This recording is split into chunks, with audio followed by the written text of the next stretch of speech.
Hi everyone, मैं Sangeeta expert में आप सबका स्वागत करती हूँ। आज का जैसे कि हमने चला रखा है ग्रह प्रबंध। कल की वीडियो में हमने देखा था कि ग्रह प्रबंध का अर्थ क्या है।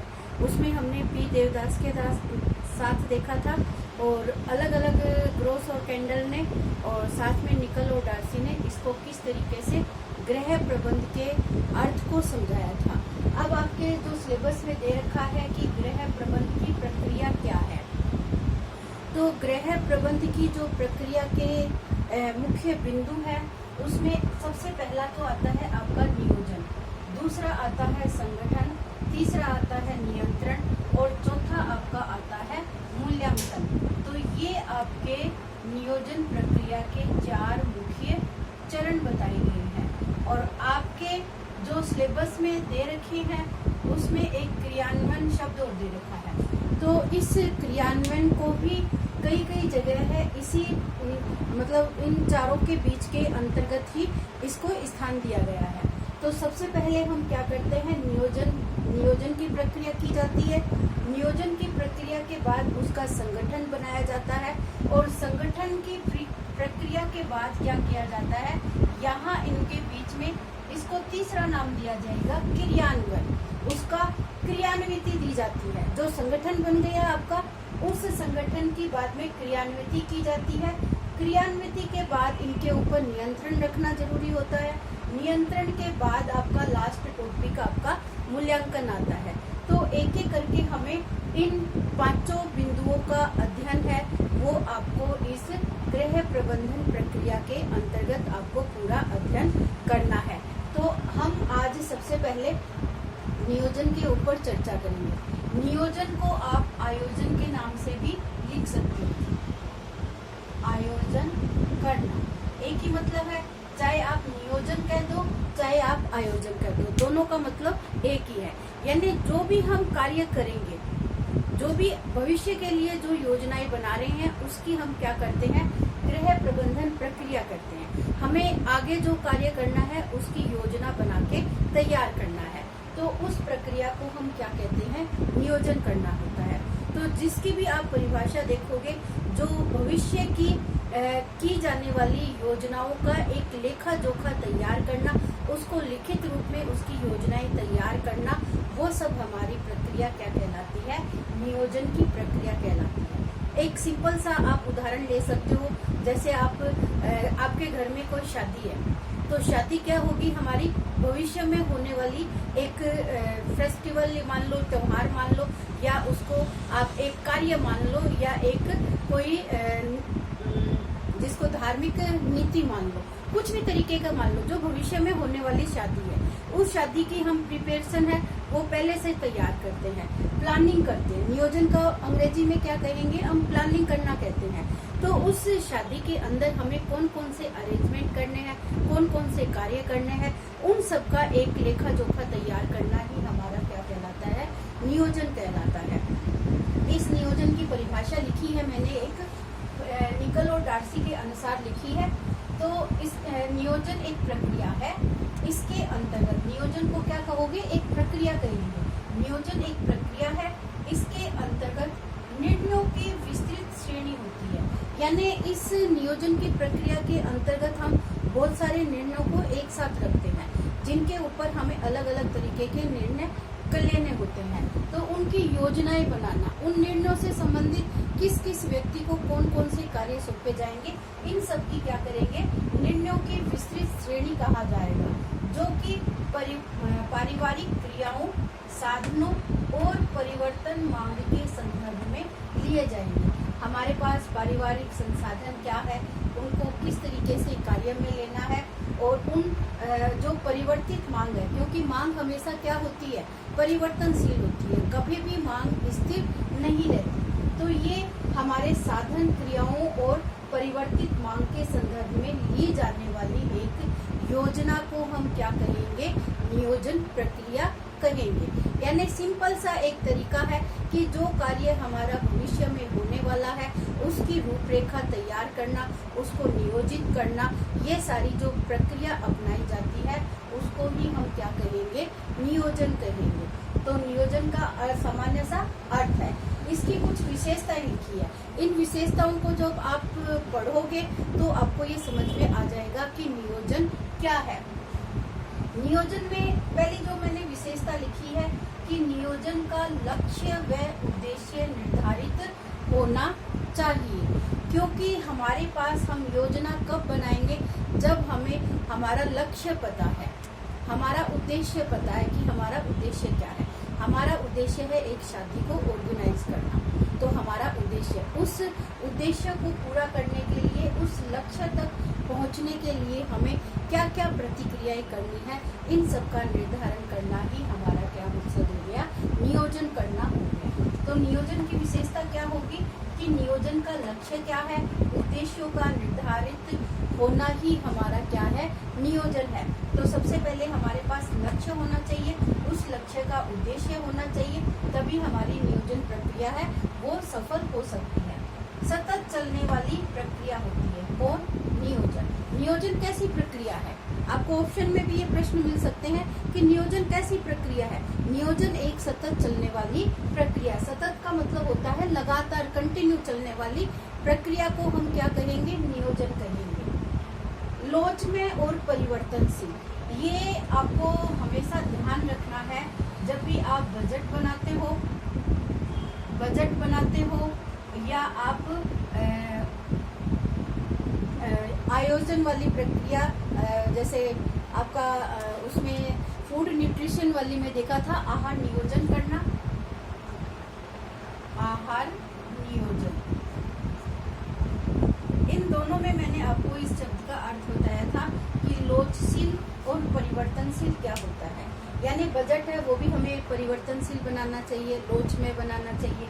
आहार नियोजन है वो भी हमें लोच में बनाना चाहिए। तो हमारी ये नियोजन प्रक्रिया भी क्या होगी, लोच में होगी, क्योंकि समय परिस्थिति के अनुसार हमें अपनी योजना को परिवर्तित करना पड़ता है। कुछ भी उसमें ऐड करना पड़ सकता है, कुछ भी उसमें से निकालना पड़ सकता है, जो कि हमने एक योजना तैयार की है। तो हमेशा कोई भी क्षेत्र हो वो प्रक्रिया हमेशा लोच में और परिवर्तनशील होगी, तो उसको अच्छी प्रक्रिया के नाम से जाना जाता है। चौथा है हमारा बौद्धिक व मानसिक प्रक्रिया है। ये कल भी मैंने आपको एक उसमें डायग्राम के माध्यम से बताया था कि गृह प्रबंधन एक मानसिक प्रक्रिया है, क्योंकि इसके ऊपर प्रश्न पूछा जाता है। तो यहाँ क्या कहा है, बौद्धिक और मानसिक प्रक्रिया, क्योंकि बिना बुद्धि के, बिना अपनी मानसिक मेंटल एबिलिटी के माध्यम से आप एक योजना है वो एक अच्छी योजना है वो बिल्कुल भी आप तैयार नहीं कर पाओगे। तो इसीलिए इसको जो नियोजन की विशेषता है वो बौद्धिक और मानसिक प्रक्रिया बताई गई है। विभिन्न विकल्पों में से सर्वोत्तम का चयन करें। अब आपके पास विकल्प बहुत सारे होते हैं। जब आप किसी भी तरीके की एक योजना बनाते हो तो आप लोगों के पास बहुत सारे विकल्प हैं। अब उन विकल्पों में से आपको क्या करना है, एक सर्वोत्तम का चयन करना है। तो आपके पास जैसे YouTube के ऊपर भी आपको एक ही सब्जेक्ट के ऊपर बहुत सारे वीडियो आपको एक साथ मिलते हैं, तो उनमें से आप एक चयन करके जिसको आप अध्ययन के लिए सिलेक्ट करते हो तो वो ये क्या हो जाती है, तो विभिन्न विकल्पों में से एक का सर्वोत्तम चयन करना ही आपका क्या होता है, नियोजन प्रक्रिया है। नियोजन की सर्वव्यापकता, सर्वव्यापकता मतलब व्यापक यानी बड़ा, सर्वव्यापक यानी सब में सबसे बड़ी, सबसे पहला बिंदु है, इसलिए इम्पोर्टेंट है। आपकी योजना अगर सफल रह सकती है तो आपकी आगे की प्रक्रिया है वो अपने आप ही स्ट्रॉन्ग बनेगी। तो ये सर्वोपरि या सर्वव्यापकता जिसको नाम दिया गया है कि नियोजन है, वो सर्वव्यापकता की कैटेगरी में आने वाली प्रवृत्ति है। इसमें एकता का भाव होना जरूरी है, क्योंकि जब तक किसी कार्य के अंतर्गत एकता का भाव नहीं होगा तो वहाँ पर हमें अलग अलग तरीके की कमियां देखने को मिल सकती है। इसीलिए किसी भी कार्य को करने से पहले उसके अंदर एकता का होना जरूरी होता है। इसीलिए इस प्रक्रिया को एकता के भाव वाली प्रक्रिया का नाम भी दिया गया है। पूर्व अनुमानों पर आधारित प्रक्रिया है। हमें अपने लक्ष्य को मानकर वो प्रतिक्रिया है वो पूरी करनी होती है, क्योंकि हमारे पास अभी क्या है, हमने खाली एक योजना तैयार की है, लक्ष्य प्राप्त करना हमारा अभी बाकी है। तो ये प्रक्रिया क्या होगी? पूर्व अनुमानों पर आधारित प्रक्रिया है। हम पहले से अनुमान लगाते हैं कि योजना हमारी कैसी होनी चाहिए और इस योजना से हमारे लक्ष्य है वो कैसे कैसे पूरे हो सकते हैं। तो ये क्या होती है? पूर्व अनुमानों पर आधारित होती है। जैसे हमने बजट बनाया था तो बजट को भी हम क्या करते हैं? पूर्व अनुमान बनाते हैं कि इस चीज के ऊपर हमारा इतना इतना व्यय होता है और उसी जो निर्धारित हमारी इनकम है उस इनकम के अंतर्गत हमें अपनी आवश्यकताओं को पूरा करना होता है। तो यही क्या है? पूर्व अनुमानों पर आधारित एक प्रक्रिया बताई गई है। पारस्परिक निर्भरता यानी जो हमने लक्ष्य और उद्देश्य निर्धारित किए हैं उसी के ऊपर हमें निर्भर होना पड़ता है ताकि हमारे वो लक्ष्य और हमारा उद्देश्य है वो कार्य योजना बनाने का वो पूरा हो सके। तो ये पारस्परिक निर्भरता की योजना भी कही जाती है। सर्वोपरिता यानी सबसे ऊपर होना, सबके हित के लिए होना, यही मानकर हम अपनी इन योजनाओं को निर्धारित करने का लक्ष्य रखते हैं। तो योजना क्या होती है और किस तरीके से हमें नियोजित रूप से उस योजना की एक रूपरेखा है वो पूर्व अनुमानित योजना के आधार पर तय करना होता है ताकि हम अपने लक्ष्य को आसानी से प्राप्त कर सकें। अब जो इम्पोर्टेंस बात आपकी इसके अंदर ये चीज है वो आपका इम्पोर्टेंट हिस्सा माना जाता है नियोजन प्रक्रिया में। तो इसके ऊपर आपको ध्यान रखना है और इसकी विशेषता ये है कि ये जो मैंने 10 इसके चरण लिखे हैं इनको आपको लाइन से याद करना है। विशेषताओं को तो क्या करोगे आप ऊपर नीचे भी कर सकते हो, इसमें कोई इसका सीरियल नंबर है वो निर्धारित नहीं होता, लेकिन जहाँ प्रश्न चरण का आ जाता है तो वहाँ आपको इनको लाइन से याद रखना जरूरी होता है। इसी तरीके से पहले आप नियोजन करोगे, फिर उसका संगठन करोगे, फिर आप उसका क्रियान्वयन करोगे, नियंत्रण करोगे और मूल्यांकन करोगे। तो ये आपका जो प्रक्रिया होती है उनको सीरियल, सबसे पहले आप मूल्यांकन नहीं कर सकते हो किसी भी चीज का, आपको ये लाइन से ध्यान रखना होता है। तो नियोजन प्रक्रिया के जो चरण है उसको भी हमें लाइन से ध्यान रखना है। हो सकता है आपके पास इसमें से 5 ही चरण आए, लेकिन 5 चरण उनको जो क्वेश्चन आता है वो कूट वाले आते हैं, इसमें से लाइन से आपको इनको अरेंज करना होता है। तो ये आप जब भी कर सकते हो जब आपको पता होगा कि सबसे पहले हमें उद्देश्य और लक्ष्यों का निर्धारण करना है, ये आपका सबसे पहले आता है। सबसे लास्ट में आपका मूल्यांकन आता है, अनुसरण करना, ये एक मूल्यांकन का ही दूसरा नाम है। तो सबसे पहले हमारा क्या आया है? नियोजन प्रक्रिया में उद्देश्य और लक्ष्यों का निर्धारण करना होता है। जब ये उद्देश्य और लक्ष्य निर्धारित हो जाती है तो उनका सूचनाओं का संकलन और उन सूचनाओं का विश्लेषण करना होता है। लक्ष्य हमारे रख लिए हमने, फिर उन लक्ष्यों को पूरा करने के लिए उनके लिए सूचनाओं को इकट्ठा किया जाता है, उनका विश्लेषण किया जाता है कि वो सूचनाएं उसके लिए सही है या गलत है।